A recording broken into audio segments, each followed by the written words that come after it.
Hello नमस्कार दोस्तों, आप सभी का अमरजीत स्टडी पॉइंट में स्वागत है। आज हम लोग विभिन्न परीक्षाओं में आए हुए इतिहास के महत्वपूर्ण तथ्यों के बारे में पढ़ेंगे जो आपके एग्जाम के लिए बहुत ही महत्वपूर्ण होगा।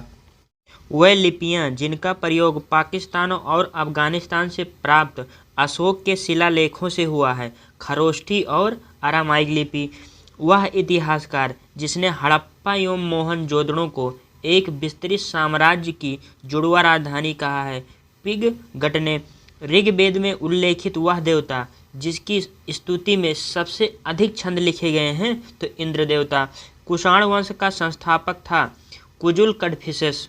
विदेशी आक्रांता, वह विदेशी आक्रांता जिसके साथ उतबी, फिरदौसी, अलबरूनी, बैहाकी तथा फरूखी जैसे विद्वान आए। महमूद गजनवी। ऋग्वेद, यजुर्वेद तथा सामवेद को संयुक्त रूप से कहा जाता है वेद त्रयी या त्रयी।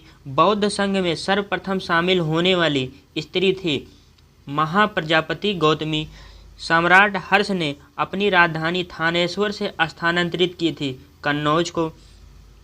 वह विद्वान जिसने तारीख ए मुबारक शाही की रचना की थी याहिया बिन अहमद सरहिंदी ने। चंद्रगुप्त मौर्य ने सेल्यूकस निकेटर को हराया था 305 ईसा पूर्व में। पानीपत का द्वितीय युद्ध 1556 ईस्वी में लड़ा गया था अकबर की सेना और हेमू के बीच में। शिवाजी के अष्टप्रधान में सर ए नौबात का अर्थ है सेनापति।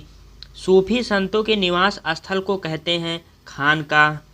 ब्रिटिश शासन के दौरान कृषि पर जनसंख्या का बोझ बढ़ा जिसका प्रमुख कारण था हस्तशिल्प उद्योगों का पतन। फार्मिंग पद्धति की शुरुआत की गई थी वारेन हेस्टिंग के द्वारा। कलकत्ता में एशियाटिक सोसाइटी की स्थापना के समय बंगाल का गवर्नर जनरल था लॉर्ड वारेन हेस्टिंग। पांडिचेरी पर कब्जा करने वाली पहली यूरोपीय शक्ति पुर्तगाली थी।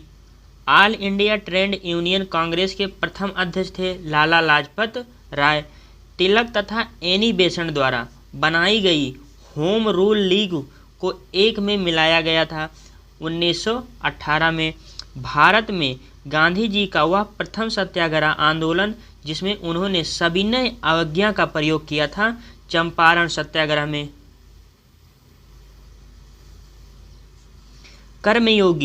कर्मयोगी, Vande Mataram, the life divine एवं न्यू लैम्प्स फॉर ओल्ड नामक पत्रिकाओं का संपादन किया अरविंद घोष ने। किस मुगल बादशाह द्वारा राम मोहन राय को राजा की उपाधि दी गई? अकबर द्वितीय के द्वारा।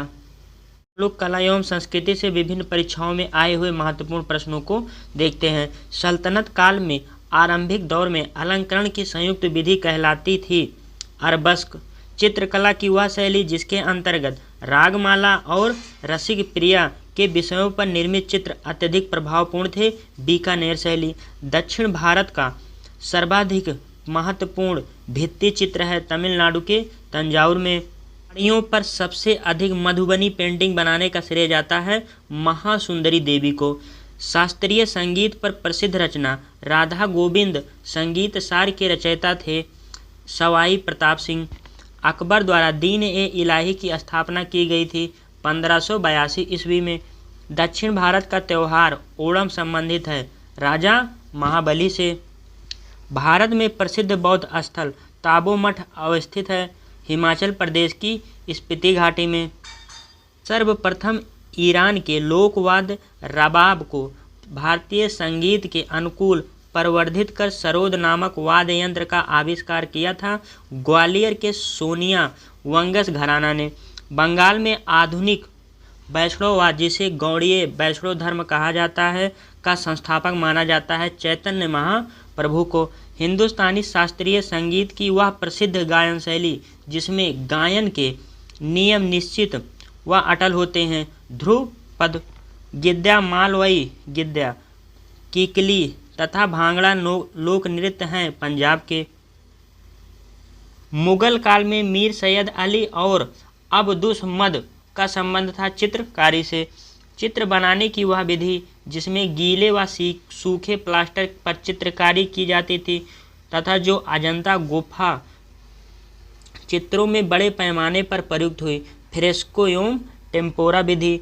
बंगाल स्कूल ऑफ आर्ट नामक चित्रकला की आधुनिक शैली प्रारंभ करने का श्रेय जाता है अवनींद्रनाथ टैगोर को।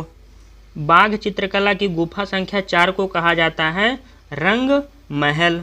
दोस्तों अगले वीडियो में हम लोग नए टॉपिक के साथ मिलेंगे। यदि आपने अभी तक चैनल को सब्सक्राइब ना किया हो तो चैनल को सब्सक्राइब कर दें, जिससे आने वाले वीडियो के बारे में आपको नोटिफिकेशन प्राप्त हो जाए। धन्यवाद।